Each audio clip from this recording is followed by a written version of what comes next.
there's no like capital gains or anything like that, what some people think of when it comes to investing. Instead, it reduces your tax exposure now. And then theoretically, when you're making less money, you'd be taking money out. And so it can decrease your overall tax bill. This is Herd Business School, where we sit down with private practice owners and industry experts to learn about the business of therapy together. I'm your host, Michael Fulwiler. When starting your practice, you have to juggle managing cash flow, saving for retirement, balancing personal and business finances, and figuring out how to invest. It can all feel very overwhelming, which is why I brought in Ryan DeRousseau for this Office Hours episode. Ryan is a certified financial planner who specializes in working with therapists and small business owners. With a deep understanding of the unique financial challenges therapists face, Ryan helps his clients manage cash flow, plan for retirement, and invest wisely to build long-term wealth. In our chat, Ryan talks about how to keep your income steady even when client sessions are unpredictable, and how to choose the right retirement accounts, like solo 401ks, SEP IRAs, and Roth IRAs, to get the most tax benefits and grow your savings. Ryan also shares great tips on balancing personal and business finances, reinvesting in your practice for growth, and building passive income through investments in the stock market and real estate. I especially love his advice on creating a practice that can be sold in the future by investing in your business today, developing a brand, and hiring employees to build something valuable beyond just yourself. Without further ado, here's my conversation with Ryan. Ryan DeRousseau, welcome to Office Hours. Yeah, thanks for having me. Excited to be here. Very excited to have you. You are a certified financial planner that specializes in working with small business owners, including therapists. Would love to start by just digging into that, because I know there's some confusion about the difference between a CFP and a CPA. So could you talk a little bit about what a CFP is and what it is that you do? Absolutely. So I think when people first start, they think about taxes. And so they hire a CFP or CPA, that is, to do their taxes. But what happens is a CPA files taxes like 500, 600 a year. And so come tax time, they're just going, and they're just getting through it.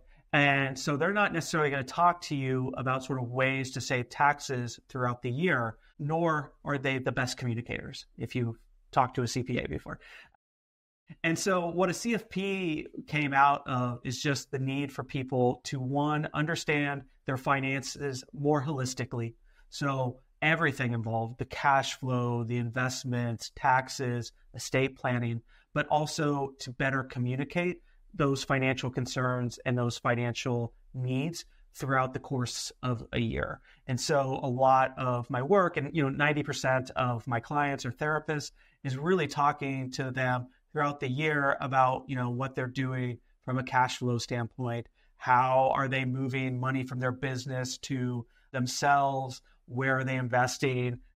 And all those sorts of dynamics involved with your financial life. So it's much broader than the CPA, but we're not filing taxes for you. So that's kind of the big difference there. Yeah, we get a lot of therapists who come to Herd after a negative experience with the CPA, like you described, where, they just feel like a number, or they get really busy around, tax time, and, they're not responding to their emails, they're not calling them back. So would you say that it's helpful to have both a CPA and a CFP kind of as part of your team? Or like, how do you think about that when it comes to support as a business owner? Yeah, as a business owner, and probably a lot of your listeners are learning this, is you need a kind of a team around you, and whether that's the accounting team, the bookkeeping team, the CPA, and yes, the CFP would be part of that, because really where we kind of fit is, one, making sure you're protecting yourself now, because a lot of times we put the business first and we forget to protect ourselves a bit. But also we can think about where we're going to be moving forward, whether that's how we're taking, our income and doing something with that now, or growing the business in certain ways moving forward. And so a CFP can really help you kind of put that into numbers, so you can kind of put some numbers around and get a sense of like what your reality will be under those sort of scenarios. And so it kind of gives you like a framework for moving forward. That makes sense. Can you talk a little bit about your business model and how you work with clients? Because I know there's like fee-based and then there's fee-only. So can you describe what the difference is between those two? Yeah, it's an important distinction. So fee-only basically is, as you just said, describes my business model in the sense that I'm only paid by my clients. I don't get commissions from an insurance company to put you into whole life insurance that you don't need, or I put you into certain mutual funds that don't really benefit you. The difference between a fee only and fee based is essentially the fee based can take those commissions. So they could say, I think the best thing for you is whole life insurance. Theoretically, they have a fiduciary duty to put your needs before theirs. But if, say, they're working with an insurance company and that insurance company is paying them, can you really trust that sort of advice at that point? And that's why fee only came about, is because a lot of us don't believe that you can. A fee-based planner will say that you can because of X, Y, and Z. But that's the reason I do what I do. Is I used to be a journalist. I used to cover financial planners. And when I would talk to sources, I would only talk to fee-only sources because they were the only ones that I could trust. And so when I decided I wanted to work one-on-one with people, that's why I chose fee-only, because I wanted them to be able to trust me just like I could trust a source back in the day. That makes sense. There needs to be incentive alignment, right? Exactly. Could you talk about some of the common challenges that you see with therapists that you work with, particularly challenges financially when they're first starting out in private practice? Yeah, it's definitely one of figuring out how to pay themselves is almost the big one. I mean, the big one when you're first starting out is like making sure there's like enough to like cover basic necessities, obviously.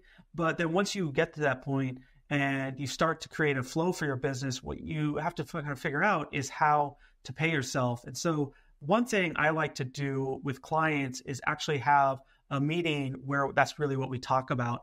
And my goal is we take what you expect for the year, and while income may go up and down, we don't know, I want to even it out. And I want to know at the end of the year, like, what is your going to be total revenues? And then based on those revenues, what's sort of an estimated sort of tax situation that you can expect, along with sort of what business expenses that you can expect. And then from there, we get to sort of what's left over for life.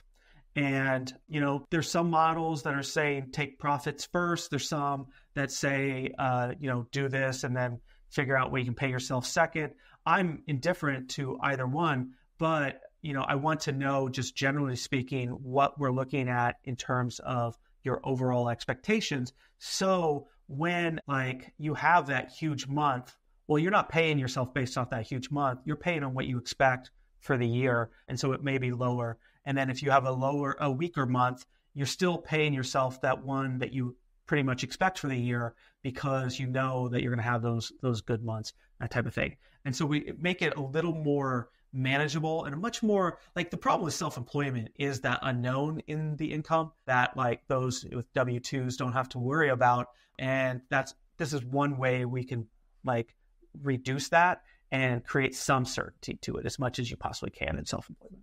One of the biggest challenges that therapists have when they go into private practice for the first time is how to save for retirement, right? Because most people, their introduction to retirement is if they have a W-2 job, maybe their employer has a 401k that they offer where, they decide I want 4% of my, paycheck every month to be automatically taken out to go into this 401k.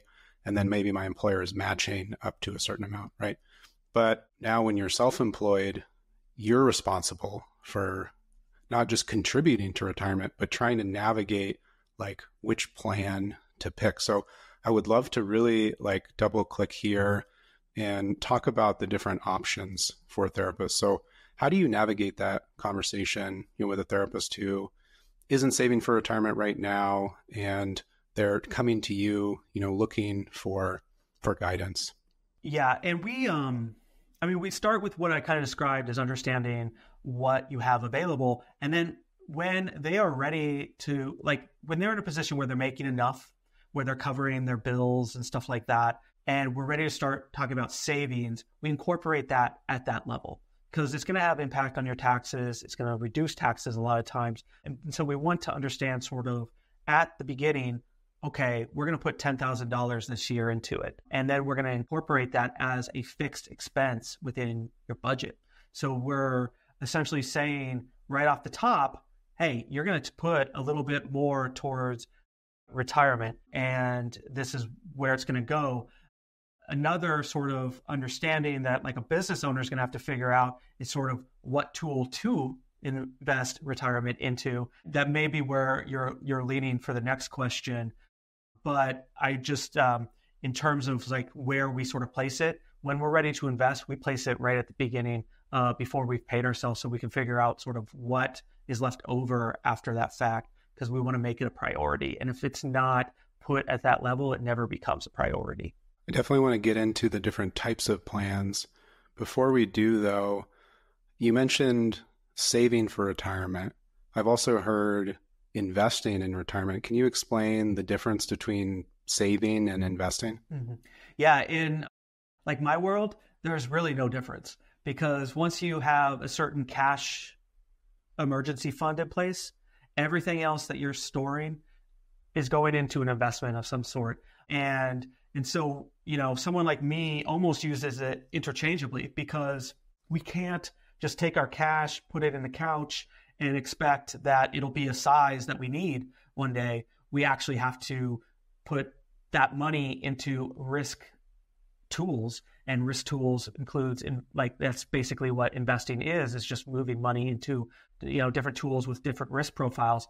And so when we say investing, we say saving, we mean the same thing. And when you're figuring out sort of your solo 401k, your SEP IRA, which we'll talk about, what you're doing is actually moving money into investment accounts. A really good point. I want to reiterate because in conversations that we've had, my context of retirement is saving for retirement, right? But the way that you explained it to me, which is what you just said, is like, if you're saving for retirement, you might as well just put cash under your mattress, right? Right. Yeah. It's a safe thing to do, right? You're saving. But when you think about putting money into a 401k or a SEP IRA or a retirement plan, you're actually investing that money because you're ideally seeing return over time, right? So you're investing in a retirement plan. You're not just saving for retirement. So I think that's an important kind of mindset shift to have, and which is a great segue to my next question. You have this really great framework for thinking about investing, right? Because once you start talking about investing, it's like, oh, the stock markets, and I don't. Yeah, exactly. That feels really complicated, right? Yeah. Can you break down this idea of the skull, the brain, and the neurons, and how you explain that to therapists when it comes to investing? Yeah, the different layers of investing, you basically have to come up with, decide on three things. So I kind of liken it to the head. So you have the skull of the investment, which is essentially 401k, the Roth IRA, the SEP IRA, whatever sort of tool that you're going to use to invest. And what that decision, you're deciding how you're going to be taxed on the investment eventually. So that's the big decision that comes at that point.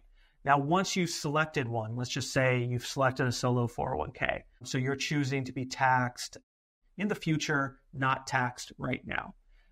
Within the solo 401k, you then have to decide on the products that you're going to invest in. And depending on what brokerage firm you're using, there'll be different products available. And what comes about in that product selection is the fees that you're going to face. And fees really matter when we're talking over 30 years, because just like investment returns compound, so do fees compound. And so if you have high fee investments, then over years, you could be losing hundreds of thousands of dollars investment money. And then at the third layer is, the neurons or synapses, sort of however you want to kind of imagine it, but it's essentially the assets that make up the products. So those products are made up of stocks, bonds, cryptocurrency, real estate, anything you sort of imagine. And depending on the assets that you select, or sort of the way that it's moving inside the brain, is how much risk you're taking in your investments over time. And so ideally, you want the tax situation to be covering you for your purposes. You want your product choices to be covering you for whatever purpose you have in investing. And you want those assets to be working for all those things, because that's what eventually will determine your growth and your return over time. I love that. I don't think I've ever heard the intersection of finance and biology. So. Yeah. Great. So I'd love to talk about these various products that you mentioned. And so maybe we can just go like one by one. And if you could just explain what each of these products are in, really simple terms to help folks understand. So I think the first one, is probably one that people have heard, is a 401k or solo 401k. So can you explain how does a 401k work? Mm-hmm. Yeah, and these are the tools, just FYI. The products are going to be like the mutual funds or something like that inside the. Okay. Yeah, no worries. And so the 401k works in the sense that you get a tax break up front, as long as it's not a Roth 401k. But if it's a regular 401k or a solo 401k, you get tax breaks up front. And then when you decide that you're going to divest in the future in retirement, theoretically, you are taxed at your regular income rate. And so there's no capital gains or anything like that, what some people think of when it comes to investing. Instead, it reduces your tax exposure now. And then theoretically, when you're making less money, you'd be taking money out. And so it can decrease your overall tax bill. And so that's the purpose of it. Now, when you're in self-employment, there's upsides and downsides to self-employment. Like the downside to self-employment is self-employment tax. That stinks. But one of the big upsides to self-employment, as you build your practice and get a lot bigger than you are now, is the solo 401k allows you to invest so much more than a regular employee 401k could, because you are both the employee and the employer. And so as the employee, just like if you were a W-2 employee, you could put $22,500 into that solo 401k, but you're also the employer. And while a W-2 employer is not going to say, hey, here's $40,000 that we're just going to give you, you are the employer, and you could potentially do that. You can basically contribute 20%. Essentially, the math works out to about 20% of your overall revenues after that fact. And so theoretically, when you're a large enough practice, you can save so much more money in the solo 401k, and that becomes all tax deferred, which is really nice. So just so I understand, the idea with the 401k is that, today you're at a higher tax bracket than you will be when you retire, right? So you're putting the money in now, and then when you take it out, when you retire, your income will be, at much lower level, right? So you'd be at a lower tax bracket. So that's the tax advantage there, is you're deferring that tax till you retire.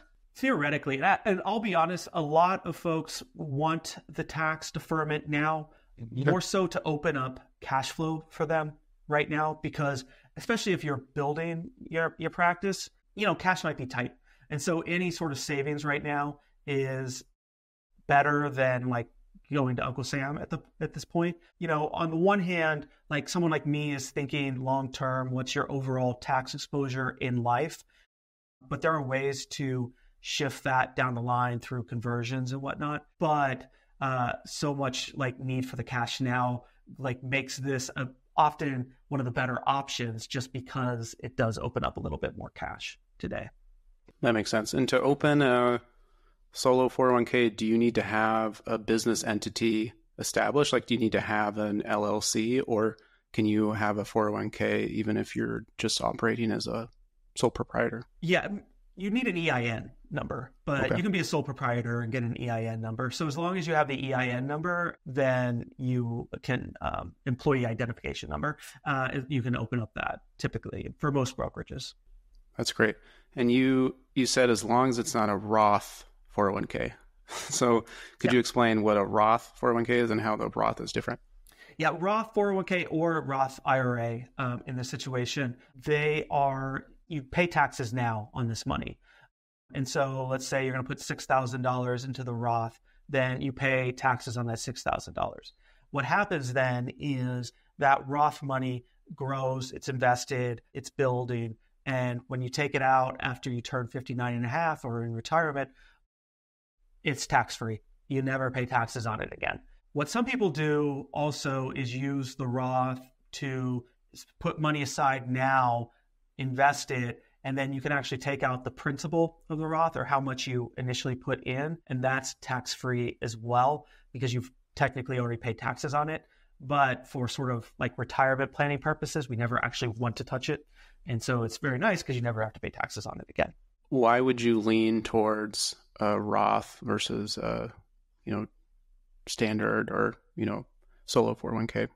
Yeah, I mean, it's kind of what you talked about, but just reverse, right? So what happens if instead your income continues to build and build and build, and, by the time you're retired, you're essentially, let's say your income right now is $100,000. By the time you retire, your income's like $400,000 in today's dollars. We're not talking inflation or anything like that. Your lifestyles will be a lot different. And so maybe you're pulling money out a lot different. And so you're pulling a lot more money out than you expected when, say, you're like in your early 30s, 40s, whatever you are right now. Your tax bill will be greatly benefited by having tax-free dollars at that point because you're pulling out a lot more money. And so, if that's going to be sort of your journey or your experience, then that's like better long-term. A lot of times what we end up, like in my profession, what we end up working with people on as they enter their 50s and 60s is actually converting some of the IRA money or some of the 401k money into Roths. So they take the tax that they know they have to pay now and protect themselves in the future for tax purposes. And it's a good way to have like more funds for investing since there's also no what's called required minimum distributions down the line as well. What is a SEP IRA and how is that different? Yeah, it's another retirement tool for private practice owners to think about. It works a lot like the solo 401k in the sense that you're not taxed today, you're taxed in the future. Now, what's different about the SEP is when you have a solo 401k, you have to be the only employee. Your husband or wife can be an employee as well, but outside of the family, if you have any other employee, then you have to get either a regular 401k or a SEP IRA. And a SEP IRA has some flexibility because if you decide this year, hey, I don't want to give a retirement vote, like pay for some of my clients or my employees' retirement this year because maybe the year was not so good, then you don't have to. So is give like $0, where if you had like a 401k plan, you would still have to do that. The problem is with the SEP IRA, or like the downside to the SEP IRA is you're the only one as the business owner contributing to the SEP IRA for yourself or for your employees. So if you decide to give yourself 10% of your salary to retirement, you have to give every single one of your employees 10%. And so it becomes a very important tool to manage if you start to like grow fairly big. And maybe at some point it requires a switching to like a 401k plan of some sort. That makes sense. And there's also like tax reasons, right? Like why you would invest a certain amount into a SEP IRA. Like can't you deduct or doesn't it reduce your tax liability as well? Say you're just a solo private practice owner and you have a SEP IRA. Isn't there like a maximum amount that you can contribute in, like invest into a SEP IRA and then, you're able to claim that as, at least a partial deduction on your taxes. Yeah, I mean, it works a lot like the solo 401k in that sense. You can reduce it's 25% of, I forget if it's revenues or salary, but it's not much different when it comes to like solo owners. And so it's one of those two, but essentially it's 25% of that. It can also limit you, right? Because you don't have the employee side of yourself contributing. So as you're growing, if you're a solo practitioner, you may eventually want the solo 401k just to have that flexibility of also contributing as an employee. But, if you're able to like cover your needs with the SEP IRA, then it can be a perfectly useful tool. I think a lot of CPAs actually suggest SEPs because it used to be they worked a lot better than the solo 401k, and then the solo 401k rules changed to where it kind of works very similarly to the SEP, other than that employee side. And so some CPAs haven't really adapted because they don't work with a lot of self-employed folks. But I will say that in a solo situation, I often am suggesting a solo 401k. That makes sense. So we've talked about the tools, and that was a really great breakdown. Thank you for that. And there's also the products within the tools, right?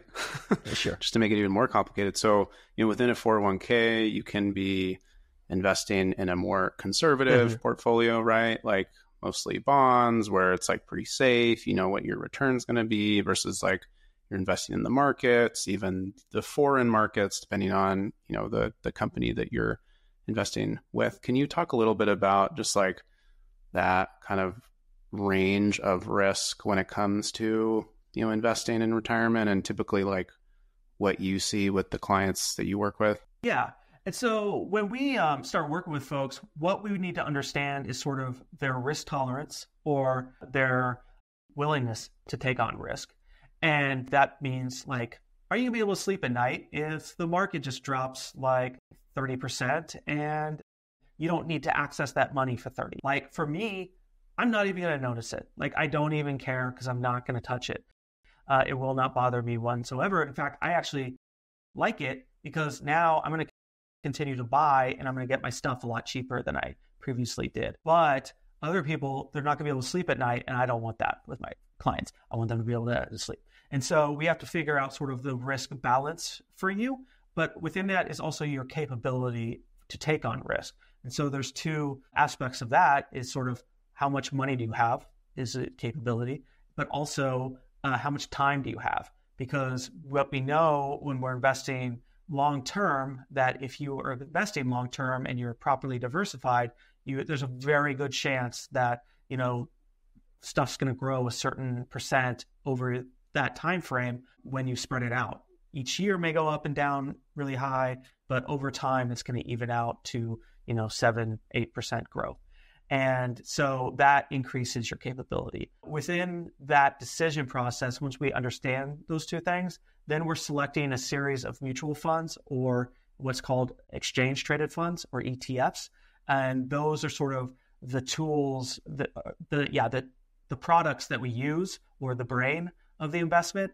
And then each of those ETFs are made up of the assets or, the neurons. And if you're more risk averse, you're going to have more bonds within those ETFs or mutual funds. And if you're more you're more willing to take on risk, you're going to have a lot more sort of stock exposure. Or, I have clients who like really want exposure to Bitcoin, and so they'll be on a whole other layer. But yeah, we just want when I'm talking to the self-employed in general, but also private practice owners in particular, you're inherently taking on a risky profession because you're self-employed. Self-employment is inherently a risky profession because they often can fail, or it takes a lot to manage, and that can reduce the overall income that you're earning. But when they pay out really well, they pay out really well. And so I'm always encouraging someone to do it. But because of that risk in the income choice, we want to reduce risk in the investments. And so 90% of the portfolio, I want to be plain vanilla portfolio that we know is going to grow a certain amount and be ready for when you need that money, for when you have it, and you take the risk where you're taking the risk. And frankly, where you're qualified to take the risk, because you're not qualified to be, a stock picker or something like that. And no one is directly. Yeah, I want to go back to a point that you made that, investing in retirement is really about the long term, right? It's not necessarily set it and forget it, but you're thinking about 20, 30 years from now, depending, I guess, where you are in your career. Like if you're my age, right? Like if you're in your mid 30s, you're thinking about, okay, in 30 years from now. And so, for me, I'm more comfortable taking on more risk because I know the market's going to go up and down, but, over the next 20, 30 years, like hopefully, we're going to be like in a better place than, if I was kind of in a more conservative portfolio. Could you talk about taking money out of retirement early? So I imagine some people, there may be situations where cash flow is really tight and, they have this nest egg that they've been, contributing to, and it may seem appealing. Hey, I can just pull some money out of this account. It's my money, right? Could you talk a little bit about the penalties for doing that, and also some scenarios where that, it might make sense for the individual? Yeah. And so I did talk about one earlier with the Roth. So that is a situation where if you'll have a Roth, you can take out whatever you put in because it's already been taxed.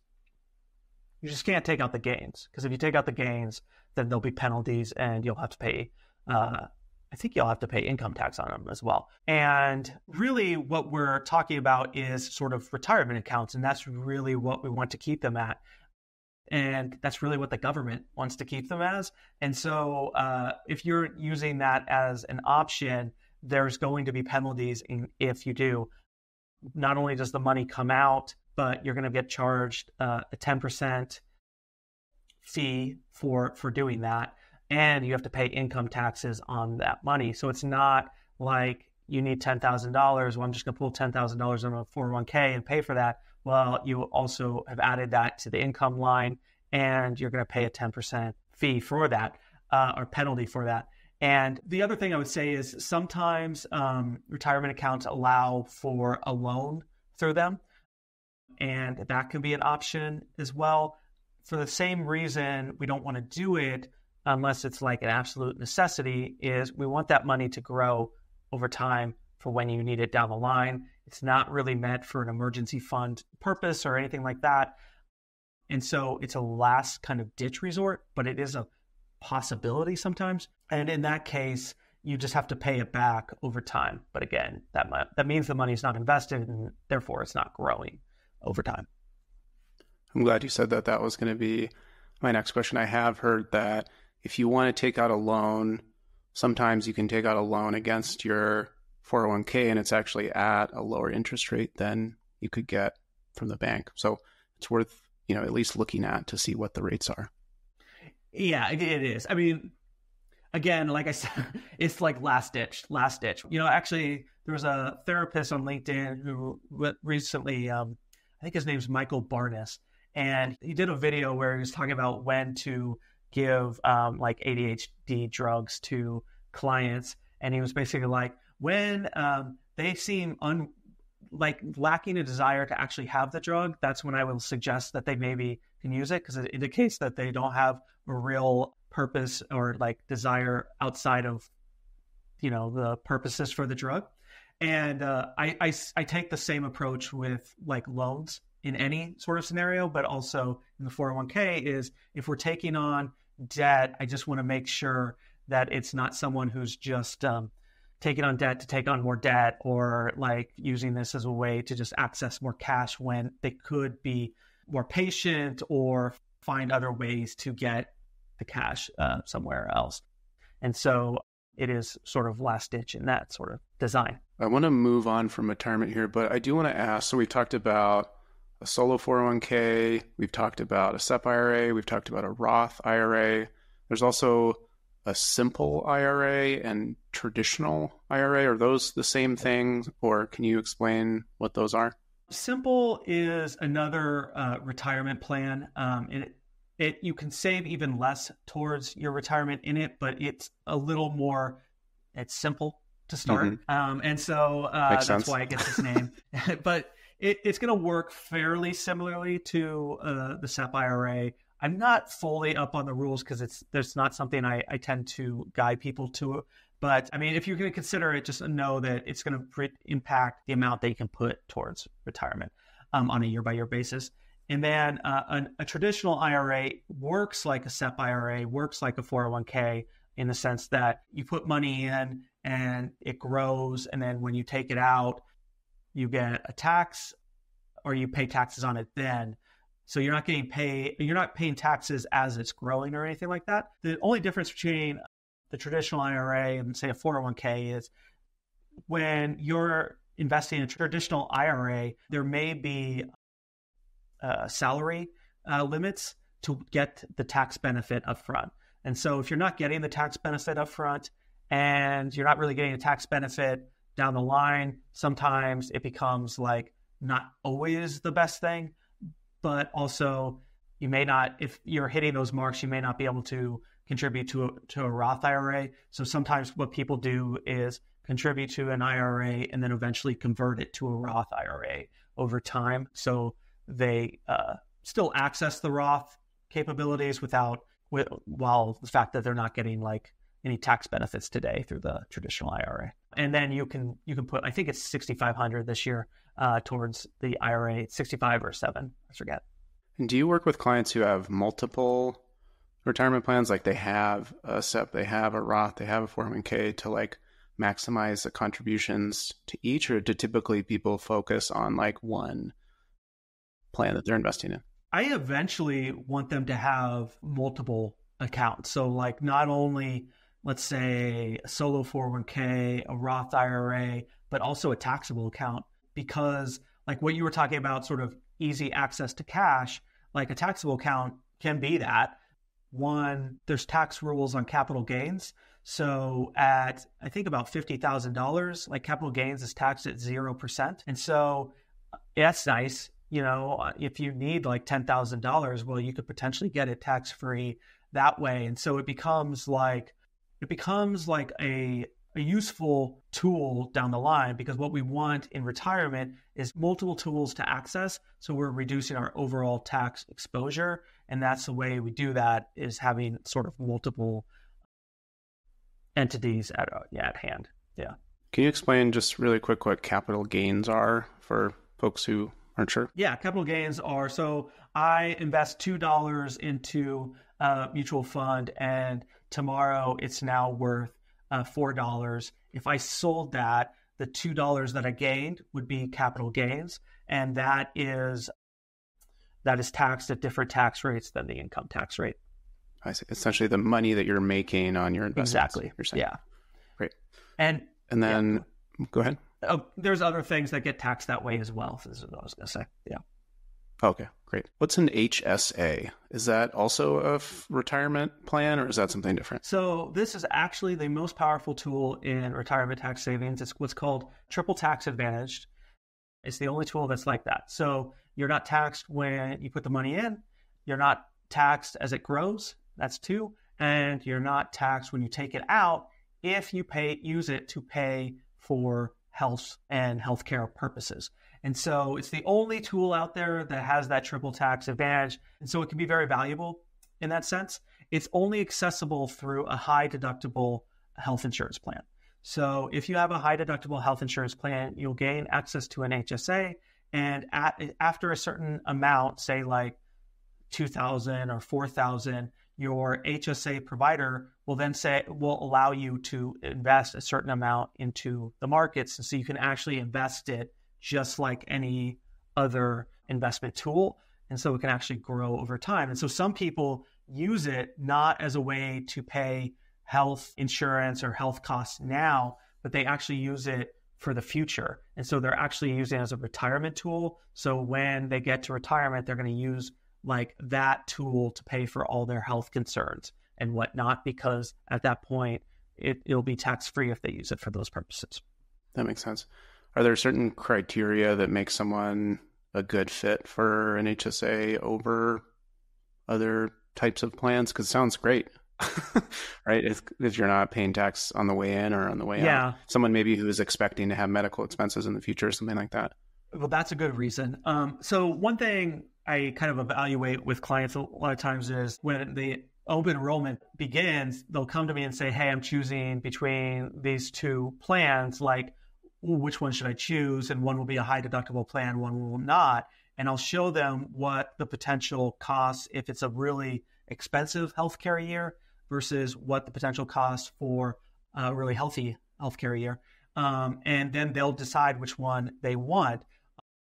And, typically if you're going to have really high costs on a year by year basis, sometimes it's better to go with the lower deductible plan just because you're protecting yourself, but not always. That's not always the case.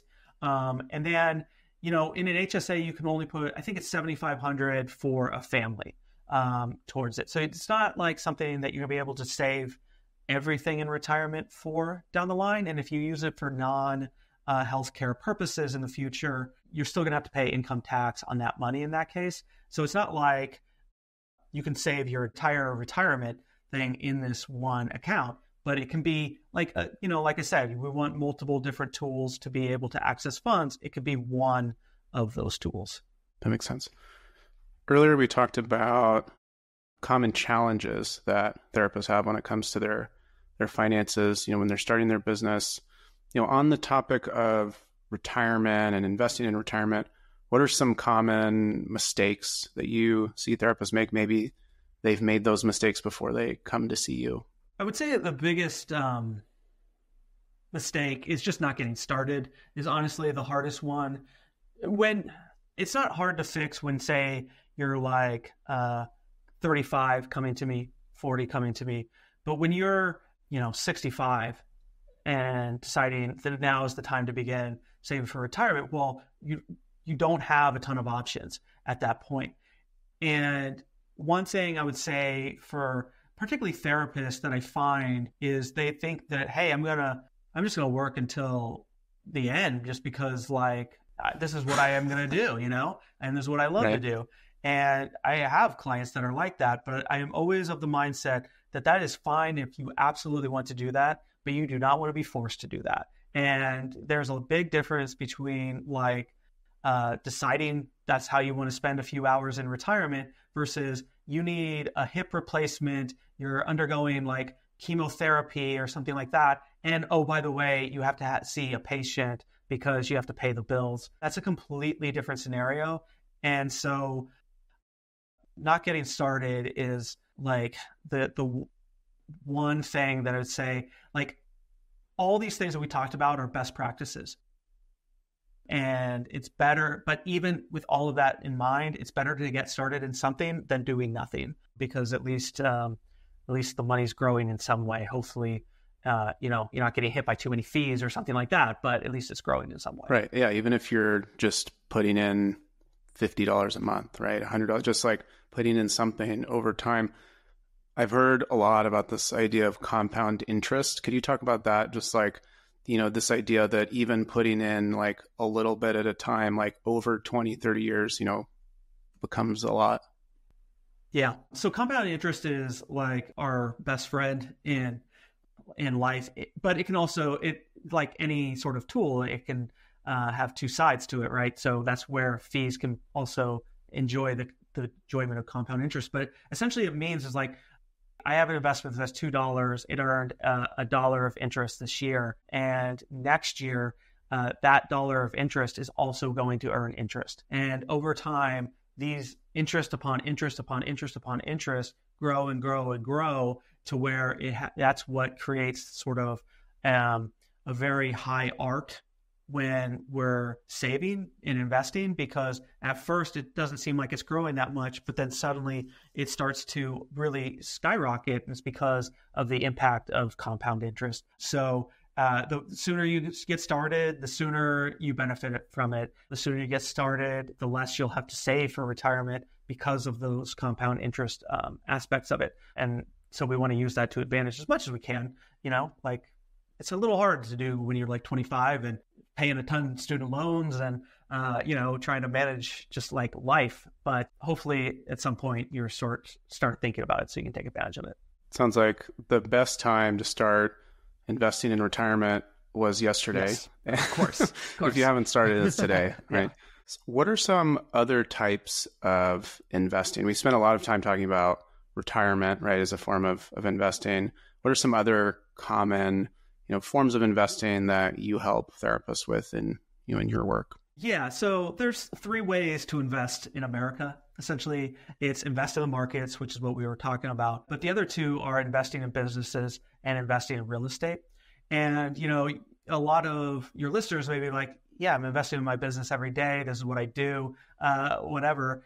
But when I say invest in business, I don't mean invest in a salary or invest in income for yourself. What I mean is creating an entity that can live beyond you. Because when clients come to me and they say they have a practice, what I write down for their asset value of that practice is $0, because it's not something that can be sold to anyone beyond the individual. And so that's not the case with all my clients. Some of my clients will eventually sell their practice because they're working towards, they've built a brand and they're working towards eventually selling it. And so it's important, like one thing I'll work with clients on, especially if they are wanting to go that route eventually, is how to sort of start investing in employees, investing in a brand. And it's not just like, Ryan DeRousseau, LCWS or whatever, but actual sort of name to it. And so it can be sold one day. That makes sense. Can you talk a little bit about how you help clients navigate this process of investing into their business, like you said, because maybe in the future, someday they want to sell it, versus taking money out of the business to pay themselves versus investing, say, in retirement or in the markets? Like, how do you help them to think about how to spread the money around? Yeah, and that's a conversation, like we have to understand what's going on in their personal life, what the personal demands are, to figure out sort of what can be done from the business, what they can take from the business. But also we have to think about sort of what does the business need if we're going to continue to grow. What I find is when someone's ready to grow, they have a pretty good sense of, like, they're not like paying themselves nothing, right? They've started to take a pretty sizable income for themselves. And what may actually end up happening when they start to grow for the first time is they actually see a reduction in income, because they're no longer sort of button seat hours, but instead management hours. And it may take a little bit of time for you to eventually see the rewards of those sort of management hours. But in time, that's what grows exponentially as the business grows.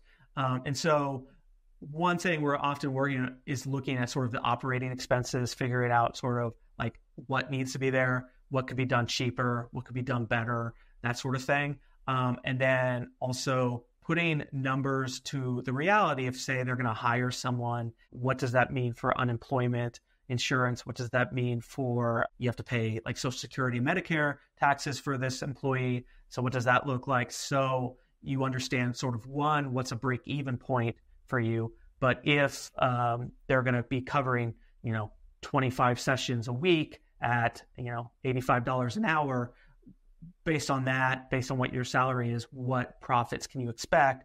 And then you can look at your operating expenses to make sure that you're not eating that away with the operating expenses. So it's a long conversation, but essentially we're trying to put numbers to what your reality might look like. You talk about turning income into wealth. Can you describe the difference between income and wealth?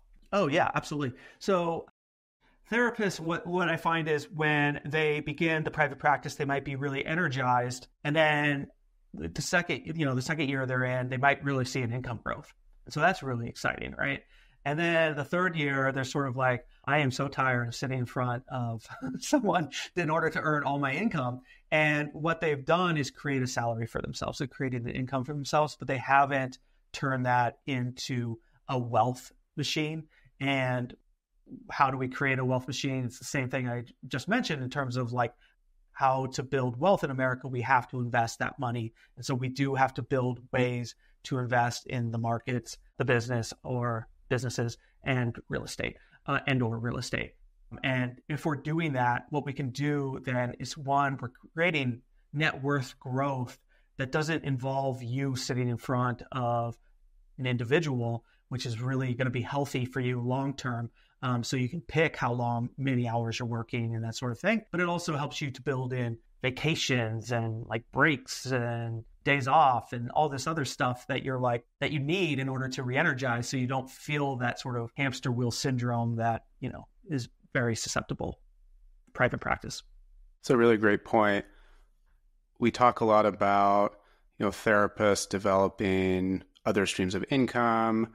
I think this idea of developing passive income, right, say through selling an online course, is something a lot of people want to do because it sounds really great, right? Like I can just make money while I sleep. I don't have to trade my time for money, right? And kind of what I'm hearing is that investing is really a way of building passive income, right? Like you're putting money in and it's growing and you're not having to do any work. Like it grows on its own over time, and that's how you build wealth.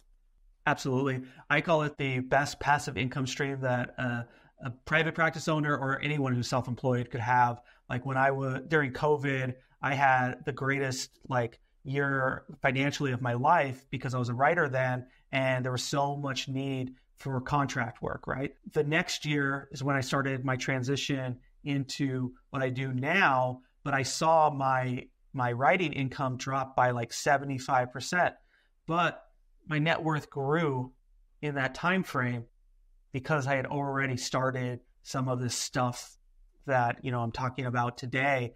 And so that gave me a lot of comfort, and gave me the wiggle room to do what I do now, which I absolutely love what I do now and, feel comfortable doing it. And so anyone can take advantage of that who's self-employed. And so that's why I speak to it so emotionally and passionately when it comes to private practice owners.